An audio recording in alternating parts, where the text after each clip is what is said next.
Hi and welcome back to my channel, and today we're going to go back to 1985 and we're going to have a look at Marvel Age number 30.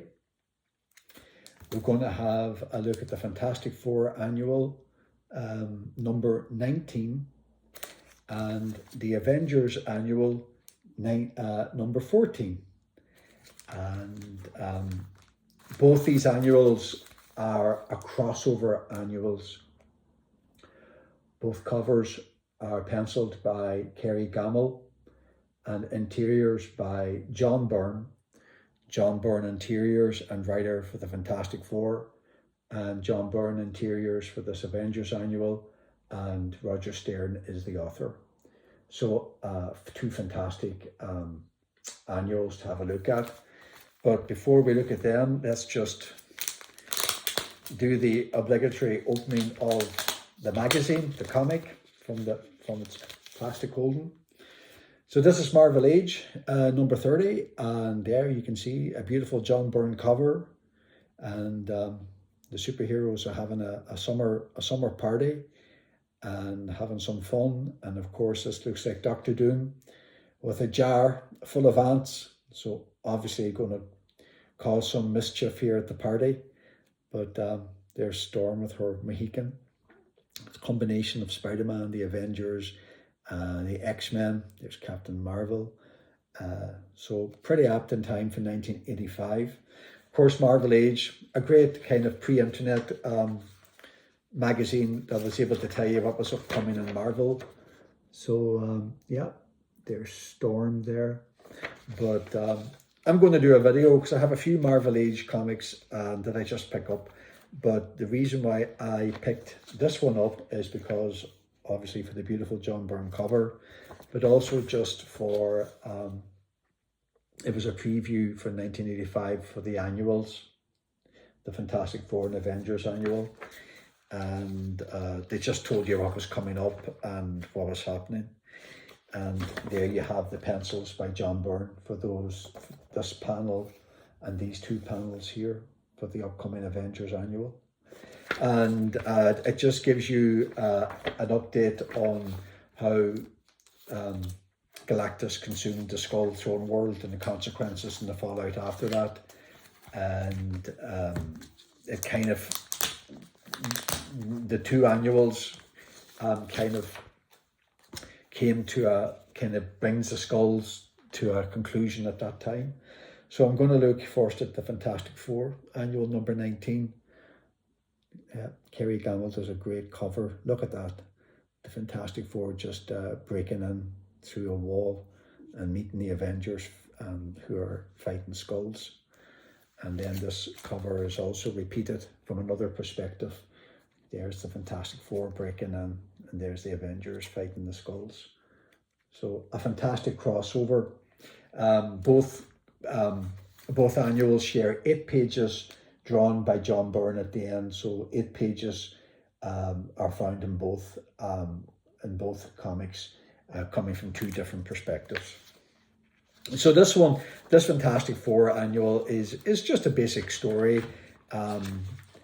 This creature comes from outer space, lands on Earth, and causes a little bit of mayhem, frightens people, etc. So this character is wearing a spacesuit, and so he meets up with the police, etc., who are trying to figure out what's going on. And there's the Avengers are staying at the Avengers mansion. There's Jarvis. And interestingly, this is Johnny Storm, who is out for dinner with Alicia Masters, whom he's dating. And actually, in this comic, Johnny is considering how he's going to propose to Alicia Masters. So you, if you know, you know.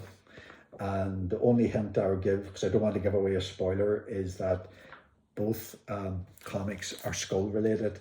So yeah, I'll say no more. But Alicia Masters was or is like the girlfriend of the Thing. So go Johnny. So yeah, the flare goes off at the Fantastic Four, go and investigate who this is. And obviously it's a character called the Infant Terrible. And this is a character that they've met before.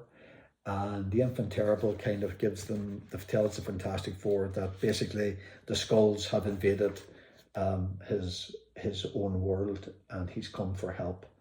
And just goes to show just how nasty the Skrulls are, because and they are, the Skrulls are, they're always up to something. But beautiful artwork by John Byrne, and yeah, so the Fantastic Four go up to space with the Infant Terrible to see what's going on, and they meet these characters, including this beautiful looking skull lady. And yeah, so they find themselves in a spacecraft, in space, naturally enough.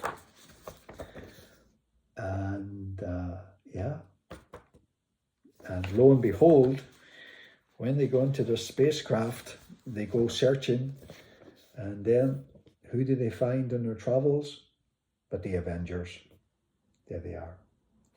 So a fantastic crossover, and this is where the John Byrne pages now come into view. That's the first page. And interestingly, in both magazines, you get the same 8 pages by John Byrne, but they're all coloured differently, they're all lettered differently, and they're all styled differently. And it's really interesting to sit down with both comics and go through each page and just see the difference that each team did for each comic. And it does significantly make a difference on how each comic looks, or how each page works. So look at that beautiful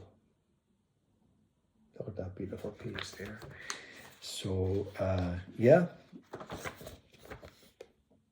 and I'll talk a little bit more about the ending and the consequences when I get to the Avengers. John Byrne, just again, beautiful detail, beautiful art, and a nice story.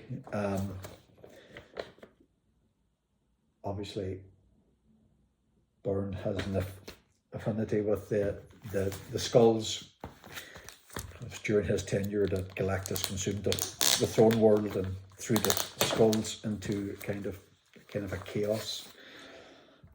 Different fractions then declaring themselves as the Emperor or the Empress of the Skrull Empire. So this is the comic then. This is my favorite. This one is one of my favorite comics ever. It's a comic that I got this comic when I was like 14 years of age, and I got the double, but I got the UK version, which was different than the American. It had both comics together. That's kind of a double issue, and it was all colour, and it was my first time ever really seeing the new lineup, the Avengers, and also I think it was my first time seeing She-Hulk as a member of the Fantastic Four. So it was a really powerful, just to see that kind of, it means a lot to me, this comic. Beautiful layouts by John Byrne. And don't forget, this is written by Roger Stern, great writer. And this shows the Avengers. They're in space because they're looking for Nebula, and daughter of Thanos, and so they're in space with that. But this comic starts off with some Skrulls who have broken into a prison facility to let this particular Skrull free. And this Skrull, the most dangerous Skrull in the universe. So it was a big deal to be able to break this person open. And there's the layouts that Marvel Age had, the couple of pages that I showed you just earlier. And yeah, beautiful. Look at that. Of course, Janet Pym, she's the leader of the Avengers, the Wasp, and there's getting some support from Cap. Getting a little bit of attitude from Star Fox, but that's because he's determined to get Nebula. So there's all that going on. And they end up going to meet a fraction of the Skrulls who shapeshift into kind of Frank Sinatra era, American Frank Sinatra era at that time, with gangsters and malls and all of that. And so they run into this particular band of Skrulls. Yeah, there's a lot going on in these annuals, but just great storytelling and beautiful artwork. So anyway, this person this Skrull that's been broken free from prison, the Avengers meet up with him, and yeah, and at the same time they are trying to stop a detonation of some kind of bomb. So there's a lot going on, and this is a nice one where the Avengers appear to meet up with Thor. Thor just appears from nowhere, but interestingly or intelligently, the Avengers kind of realize that this might not necessarily be Thor, and they're correct. There's Hercules giving this particular Skrull a good slap, and of course it's not Thor, but one of the Skrulls shapeshifted.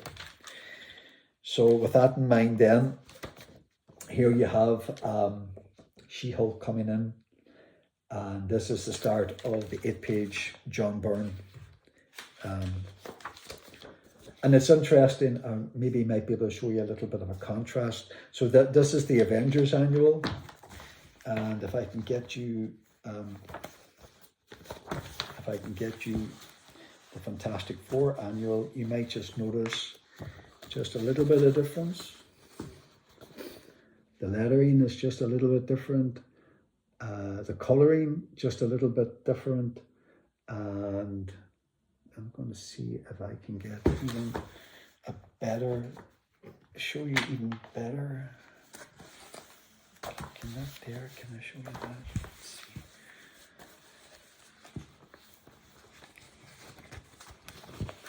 Bear with me, folks. See? Different coloring, different lettering, a little bit of styling, different. And that runs through the 8 pages that John Byrne did. They're all kind of different. But anyway, this kind of escalates anyway, and the bomb that they're trying to stop to being detonated is detonated. And what it does is that it renders all the Skrulls unable to shapeshift. So whatever they have shapeshifted into that is what they remain. So yeah, it kind of brings an end to kind of the Skrull threat.